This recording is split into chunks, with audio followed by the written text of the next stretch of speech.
Welcome to Want More with Dr. Moore, the criminologist of the Bay, where we discuss the criminal justice system and many other interconnected systems that influence the justice system, including education, politics, and law.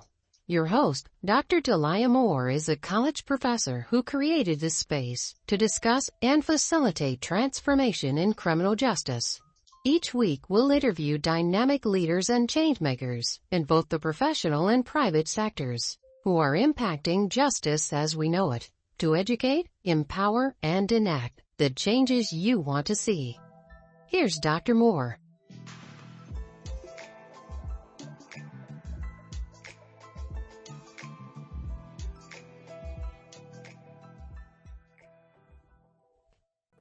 Welcome to Want More with Dr. Moore, the criminologist of the Bay, where we bring you stories and insights from the intersection of justice and society. I'm your host, Dr. Jamelia Moore, and today we have Dr. Jamelia Brown. Dr. Jamelia Brown is a dedicated educator, counselor, advocate, and community leader committed to uplifting and empowering others and hails from Richmond, California. She also serves as a national addiction counselor with Focus Reentry Project. Beyond her roles in education and counseling, Dr. Brown is a fierce advocate for social justice. She has also provided treatment and family reunification services for women with children and assisted in anti-human trafficking collaborations with San Pablo and Richmond police departments. Her activism spans multiple platforms where she elevates the voices of marginalized groups and advocates for impactful justice reform. Dr. Jamelia Brown is running for City Council, District 1. Welcome, Dr. Brown. Thank you so much, Dr. Moore. Thank you for having me. Yeah, I am so honored to have you here. Honored to be with you. Yes. Well, I do have some questions for you. Okay. And really want to kind of start with, what prompted you to throw your hat into the ring and run for District 1? Yeah. Well, I'm a social worker, so by nature, I've been in human services for almost about 15, 16 years now. And so whenever we see an unmet need, we have a tendency to gravitate towards those unmet needs to see what we could do to provide some assistance there. And that's just what happened in my community. Growing up in District 1, I'm a fourth generation District 1 resident. I have family on 5th and Nevin and also family on 5th and Pennsylvania. And so going to school, getting my education, garnering multiple certifications and skill sets, I was working in Marin County. And so, very great, amazing job there. But there were still unmet needs in my district that I was driving by, going over the bridge and helping other folks. And so while that is okay, just like I said before, being a fourth generation Richmond resident in District 1 in particular, it just didn't sit right with me. So I'm like, what can I do to uplift this community, restore some hope, and make some changes? And so I reached out to my cousin, Demolish Johnson III, who was a former council member and vice mayor. And I said, hey, cuz I want to run for District 1. I want to run for city council. And he contacted me and he said, are you sure you want to run? I was like, I want to run. I want to make a change because I've always been on the front line with advocating for various, measures and propositions. And so learning to know that there's a time and space for every stage. So advocating is one thing. So being an organizer is one thing. And then being a prioritizer is another thing. Mm-hmm. I wanted to prioritize my community members and seeing how can I take everything that I have and pour it into my community to make a change. So that's essentially how I got started with wanting to even have the interest in running for city council. And there was one particular incident that really was like the tipping point for me. There was 4 young people near the St. John Apartments who was chased 50 city blocks into another city, El Cerrito, by another vehicle shooting at them. 3 of them were injured and the car flipped over and the other car still continued to shoot. And what that storyline was, or what the chief over there in El Cerrito said was that, they were at the wrong place at the wrong time. And, that didn't sit well with me again. And so I'm just like, well, when will our local officials speak to this incident? We're talking about 50 city blocks without any police intervention. So imagine, I can only imagine my child being chased with no one intervening on what's happening and being shot at and being wounded. And so we have to change that narrative in District 1 in particular, because in the city of Richmond, District 1 is known as like the ghetto, the hood. And so when you tell our babies that they're at the wrong place at the wrong time, that's not okay. They're at the right place, they're at home. Right. So I don't care if it's a project housing, they're at home. And we can't, and that's victim blaming too. Like, you're blaming them for the conditions that are going on around them. You're blaming them for, staying in this particular housing community. So I didn't like that. So those were like in a culmination of other things as well. But those are like the focal points that made me say, hey, I'm going to throw my hat in the ring. I'm going to get in there. I'm going to fight for Richmond residents. Nice. And I can feel the passion, so I definitely really appreciate that. And, looking at turning a tragic situation into some type of triumph. So Yeah. appreciate you in your endeavors and really seeing what is going on and really, putting forth the effort to make a difference. Thank you. Yes. All right, Richmond District. All right. All right. So, Dr. Brown, what are your top priorities for District 1? Mm-hmm. Yeah, so my top priorities for District 1 is simply what I'm running my platform on: see a better Richmond, and that's safety, engagement, and economic resilience. And so in Richmond, we know safety means different things depending on the district that you're in, because the city is broken into 6 districts. So when we're talking about District 1, safety means our children going to the corner stores and returning home. Safety means, the streets are clean. Safety means that our police department is fully staffed in order to respond in a timely fashion to calls that are coming in. Safety means that our unhoused are not sleeping on the sidewalks and that they have a place to stay. Community engagement. So the engagement piece is so important because we are one of the most diverse cities in the Bay Area. And that diversity is a plus for us. It's not a hindrance, it's a plus for us to get to know each other, get to know our neighbors, go to different events that are sometimes outside of our comfort zones, but also the resources that are in the city of Richmond. We have a plethora of resources, a plethora of organizations. But if those resources and those organizations are not meeting the residents where they are, then they're just resources. So we have to get the resources to the residents. So that's part of that community engagement piece, along with a number of other things. That's voter education, registration, and just the whole civic engagement process overall. Also, economic resilience.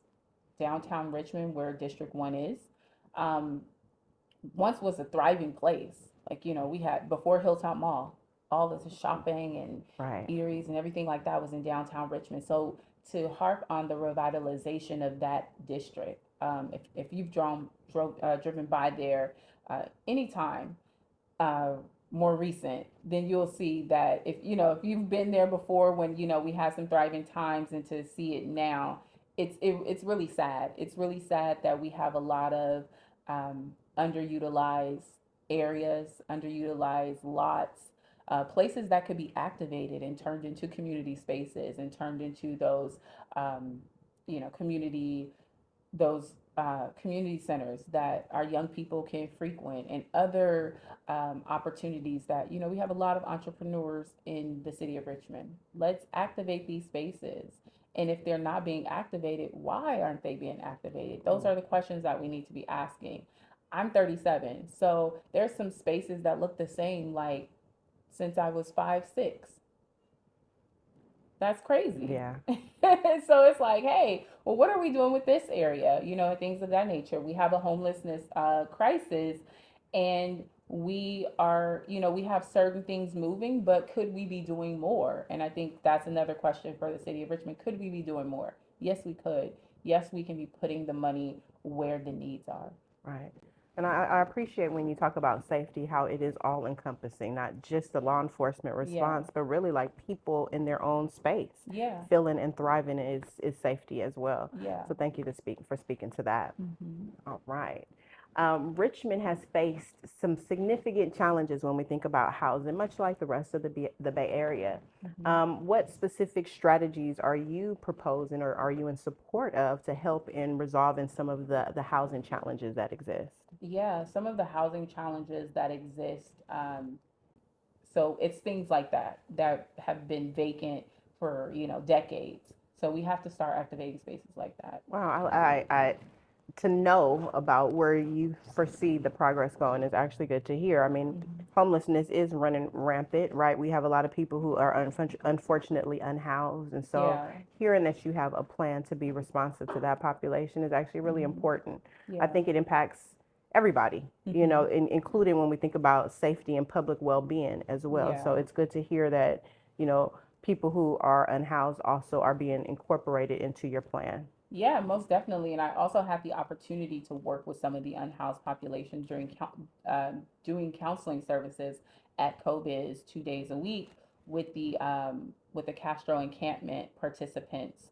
So that looked like if they were receiving services through this funded grant, that they had to seek counseling services as well. And so we have to get behind folks that, are in need, but also need that counseling component as well, because there are underlying issues that most of our unhoused population are suffering from, and we have to know that. And also, unhoused doesn't look like you're just sleeping on the streets. Unhoused could Right. be I'm living with a friend, and I've been living with a friend for a couple months, a year, or so forth.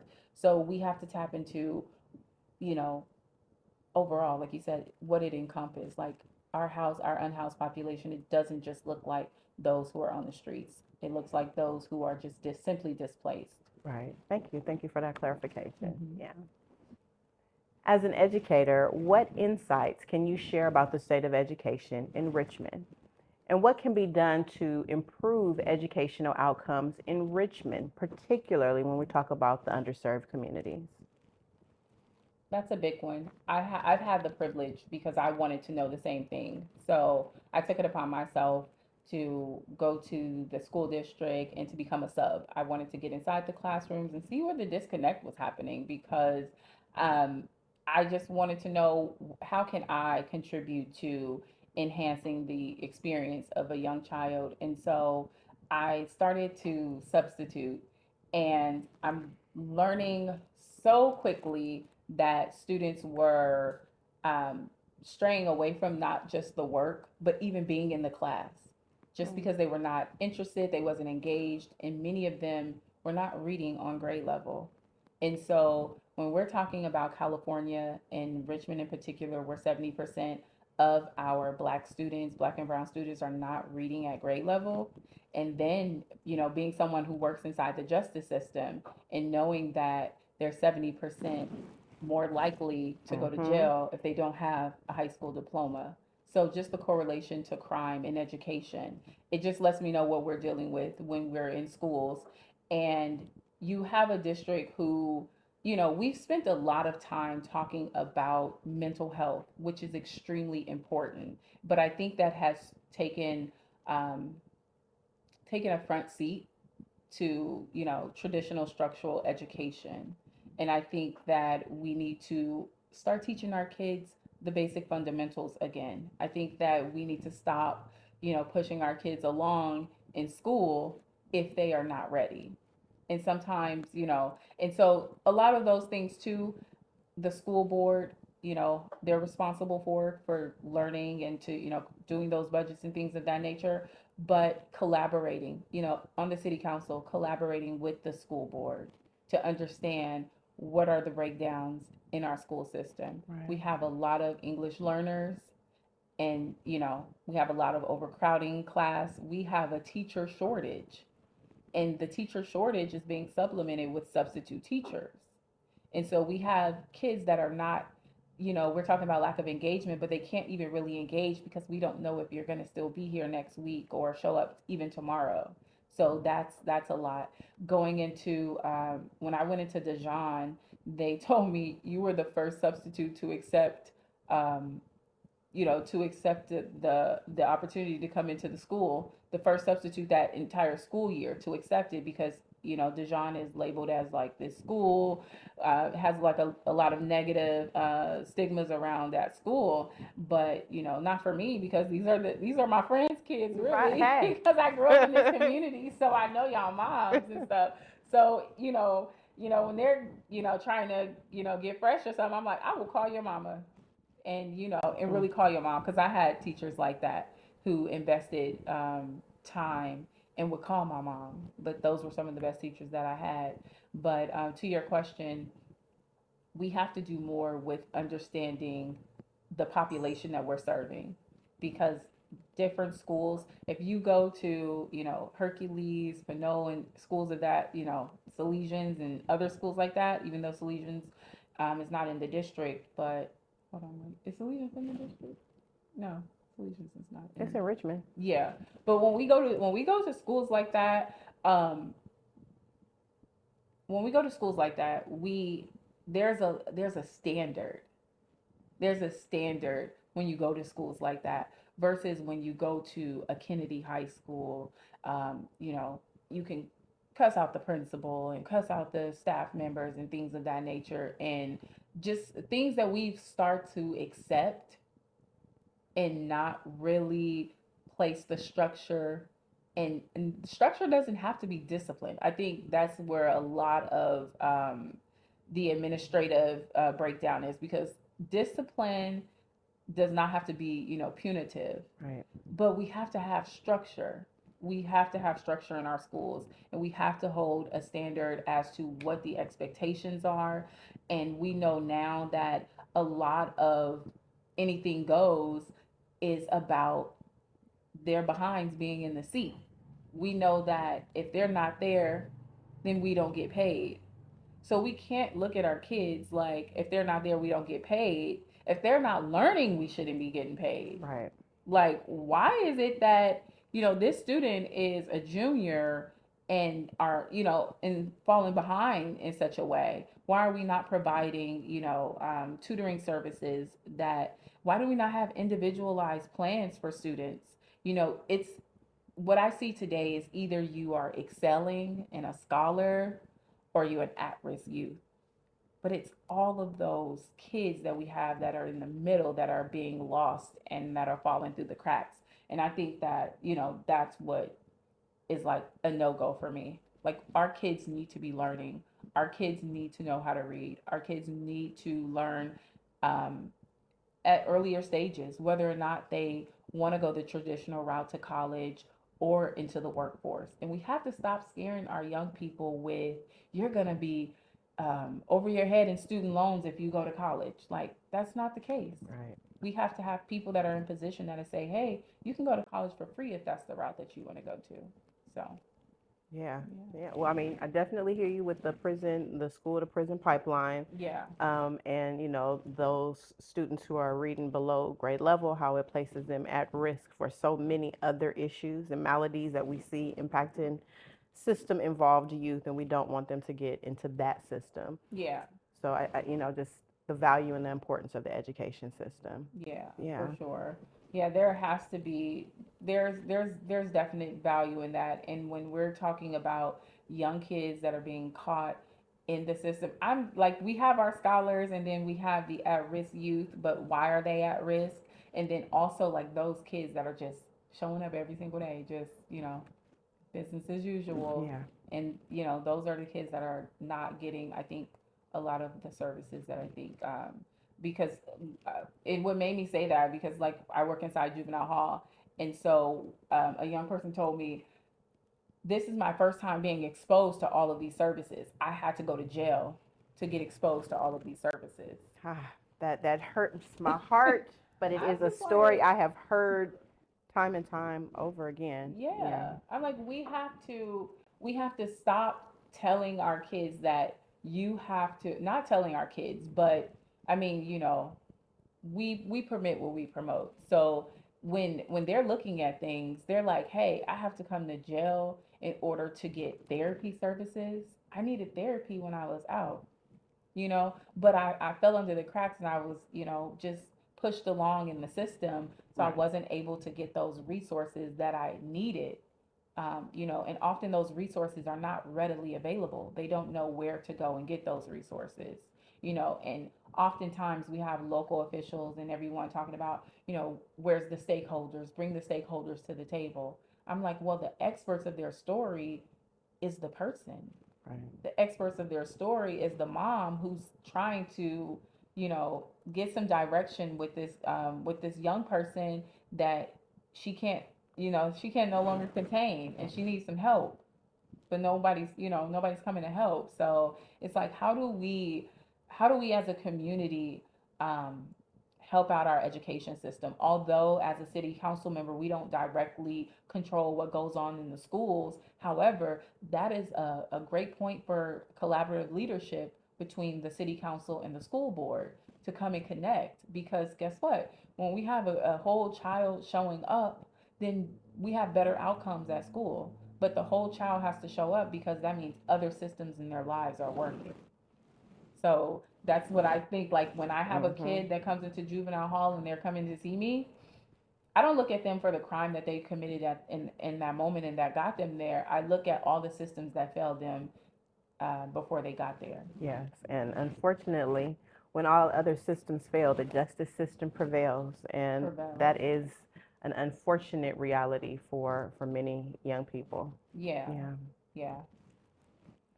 Well, Dr. Brown, I know that you work with the reentry population, Yes. work in juvenile hall as well. So Hmm. just I'm curious, what supports um, are available to people who are coming back from prison? Hmm. What supports are you in alignment with or in support of for our Hmm. reentry population? Yes, that's a great question. I'm in support of family reunification. I know that working inside the institutions, people grow apart. Families, have to go on. And while, some of our, returning citizens have to catch up to that, but not making it like a culture shock where they have to come out and feel like, they have to catch up. But having those resources readily available in Richmond, we have a safe return project. We have a number of resources. Myself, I offer resources at Focus Reentry Project where we help with those court mandated obligations that people are still connected to once they are entering back into our community. But I believe the primary focus should be while they're still incarcerated, implementing those services while they're still incarcerated. And that's more so of, the reentry services or reentry, the side of reentry services that I'm most a part of is helping families reunify while they're still in custody and also offering them services. That whole transitional phase is most imperative because we do know that over 70% of returning citizens go back to jail on a new charge within 3 years. So that's alarming because, sometimes That when you're is. discharged, you're only given that $200 gate fee. And we know once you pay for an outfit or something, all of these different things, a bus ticket, you're probably down to under $100 at that point. So making sure that those services are in place when they're in custody still, those transitional services, whether they need to go to, you know, sober living, transitional housing, what other programs do they need? Are they still on any type of, court mandated programs to make sure that all of those programs are in place? And I've seen that be most effective because they have the strategy. They know what to expect when they're before they're released. So once they're released, they have the support. They know where to go to and things like that. So there are a lot of programs that are offered while they're still in custody, and I recommend those programs as well as the programs that are here for them once they make it back into their communities. Yeah, I definitely echo that. I'm an advocate, I'm a criminologist, if you will, and so can definitely speak to the importance of really preparing people prior to coming back out of custody. Yeah. And I hope the vision is that our reentry services will tighten up for those still in custody as well. So, yeah. Yeah, for those still in custody, those who are sending out, you know, letters to these organizations saying, hey, do you have a spot for me? Hey, I'm still in custody, but, you know, tentative, you know, this date I'm going to, you know, be coming home and things like that. And just helping support the families of those incarcerated individuals, giving them the services, showing them what to expect when someone returns home, giving them additional resources to help their loved ones, you know, reacclimate into society. And, you know, because we know that people have been gone for various times. Like inside prisons, I dealt with long term offenders. So those who have completed 20 plus years. So that's a lot of foundational work that needs to happen before they return into our communities, into their communities, because, you know, all of our communities. But just making sure that that foundational piece is secure, so when they're out there feeling motivated, they don't feel lost, you know, and making sure that those support groups still exist, because they need people that have experienced some of their, you know, some of the similar things that they have throughout those years, that they're able to lean on for support.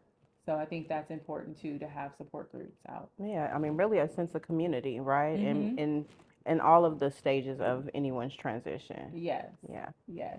And then most importantly, Dr. Moore, is to letting those individuals that return home know how hard we were fighting in 2020 to restore the vote for those who have, you know, felony convictions, misdemeanor convict, all of that. Like, you can still be a part of this political process. You are not excluded.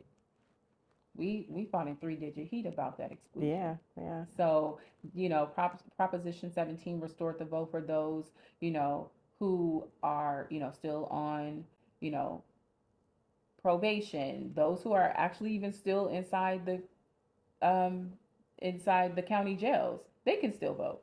Like, you know, those who are awaiting trial, you can still vote. So just dispelling that misinformation surrounding those who are excluded from the political process, I think, is important too when we're talking to the returning citizens in our communities. Yeah, thank you for informing about that, right? Mm-hmm. Because we do often hear that that is the narrative. You've been to prison, you can't vote ever, I know. There's right? so many people that I met. Yeah. I had an opportunity to go to a reentry fair in Richmond, and I met a lot of folks who thought they were not eligible to vote because they have been in prison. And so to sit there and let them know that it only takes 2 minutes. You have your ID number, because, you know, you don't have to sign anything. They'll link your signature to DMV. You have the last four of your social. You know, you're a U.S. citizen, a resident in the district. That, you know, not a resident in the district, but a resident of the state of California, Mm-hmm. and so you're eligible to vote. And so to just give them that information and to see the look on their face, like, this is the first time I've ever voted before, and I'm like, well, what a monumental election this will be. You will be able to usher in the first female president of the United States of America. So to be a part of that, to express how important that inclusion is, it's rewarding. Yeah, it's truly powerful. Mm-hmm. All right. Right. Dr. Brown, so moving forward, what is your vision for Richmond in the next 5 to 10 years? What do you see, or what would you like to see for the city of Richmond? Yes. And again, that's a great question, because that is what I've been running my platform on, see a better Richmond. And I want to see a better Richmond. I want to see a Richmond that we can enhance right now. In my lifetime, I want to see a better Richmond, but I also want to see also see a Richmond that's sustainable for generations to come. And so I've been talking about, we've gotten this settlement, and I'm like, let's do the Richmond upgrade. Let's go to each district. What is the most pressing needs of each district? Because I know once elected, I'll be on a council. So that is collaborative leadership with other individuals who also represents districts. So we need to understand the needs of our district and what is the most pressing things that are going on in our district, and what could we do to improve those conditions that our residents are talking about. Our What we do know is that if this is your block, you are the expert of that block. You live there. You know what goes on. You know what happens on that block. So why are we trying to tell someone what happens on your block? I can't tell you and speak to you. Like, I can go, like I mentioned earlier about um, the lady who comes to this neighborhood council meeting who talks about no traffic calming measures from 4th and Pennsylvania to 4th and Barrett. When I go down there, like, you know, I look and I see that there is none, but it's her who lives there who says, hey, they're coming and speeding at high rates. We have kids going to and from school. We have young kids playing in the front yards and things like that. So that woman is the expert of her block. She knows what needs to happen. So when we're talking about seeing Richmond for the long term, we're talking about the residents being included in that conversation, because I've also spoken to residents who have been living in the district for 10 plus years and that are saying that they're contemplating selling their home and going somewhere else because, the city can't contain something as what we feel like as simple as like sideshows. You can't contain the sideshows. Right. So it's getting so unbearable. Some people more so in the Belding Woods area of District 1 who are being, really over inundated with human trafficking back there. Right. And like the human trafficking situation has increased. They've moved it like really from like the main streets to like some of the back streets. And so, they're not as visible as they once were, but they're still there. Why? How do we know that? Because the residents are saying like, hey, they've moved on over to another block. So those are the type of things, if we want to see, Richmond achieve, its best potential in the next 5 to 10 years, we have to start listening.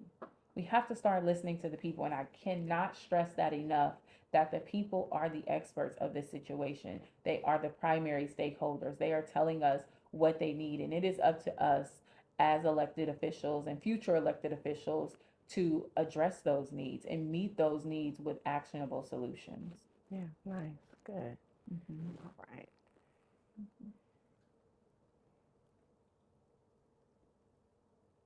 All right. So you can stop it right there. Okay. Yeah, this is it. So we have two more questions.